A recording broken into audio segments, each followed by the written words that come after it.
افسوس او ژړا د عباسي خلافت اخرنۍ دورو کې داسې وخت راغی چې هره دوهمه ورځ به په دارالخلافه بغداد کې په یوه مسله د مذهبي مشرانو ترمنځ مناظره وه.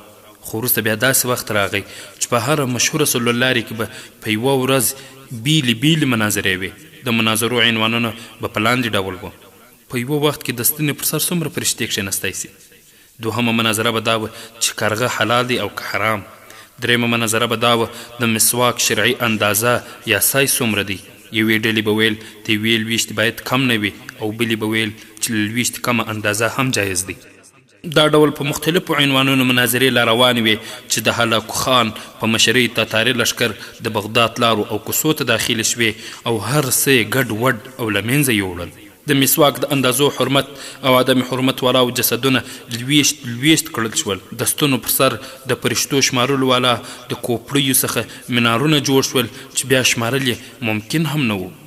د کارغه په غوښې د بحث والاو مړو اجساد د مردارخورو ځناورو او ټپوسانو خوراک شوه. او همدغه ډول ورته حالت په عثماني خلافت کې بیا ځلې تکرار شو. څه کم 200 کاله دغه فتوی دوام وکړ چې د چاپ ماشینو د کتابونو چاپ حرام دی. دوهم د برق رڼا حرامه ده او د برق په رڼا نه لمونځ قبلیږي، نه تلاوت او نه بل د خیر عمل. په نوي نظم شکلیاتو او ماډرن اسلحې د پوځ تنظیم د کفارو سره مشابهت دی او دا حرام دی. په نتیجه کې بل لوري ته د برقي چاپ ماشینونو له برکته علم او د وخت ټکنالوژي مراجع د اروپا کور ته ورسېدې او په ټوله اروپا کې علمي ارتقا دوره پیل شوه او موږ لا په لاسونو کتابونه لیکل. په اروپا کې د برق د ایجاد له امله د نوي صنعت او ټکنالوژي انقلاب رامنځته شو او ټوله اروپا په برق روښانه شوه او موږ لا هم د لاټینونو رڼاګانو ته ناست وو. اروپا نوي ماډرن پوځي ریفورم په اساس ورځ تر بلې پیاوړې کېده، لیکن په عثماني خلافت کې حاکمان په دې مصروفه وو چې مذهبي طبقې ته قناعت ورکړي چې نوي ریفورم ته جواز ورکړي.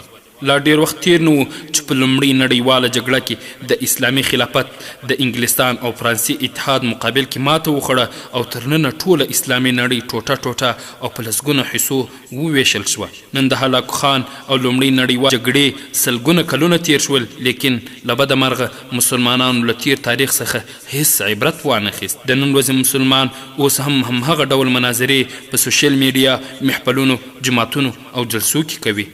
مړی اوري او کنه اوري، امام پس صورت فاتحه لوستل جایز دي که ناجایز، عصري علم مباح دي که واجب، د ښځو تعلیم جایز دي که ناجایز، او داسې ډیر مسایل دي چې د اوږدوالي له امله ذکر یې پرېږدم. هر یو خپل مسلک، فرقې او هم فکر خلکو ته صرف او صرف د جنت ټکټ ورکوي او دا نور ورته معلول مسلمانان ښکاري.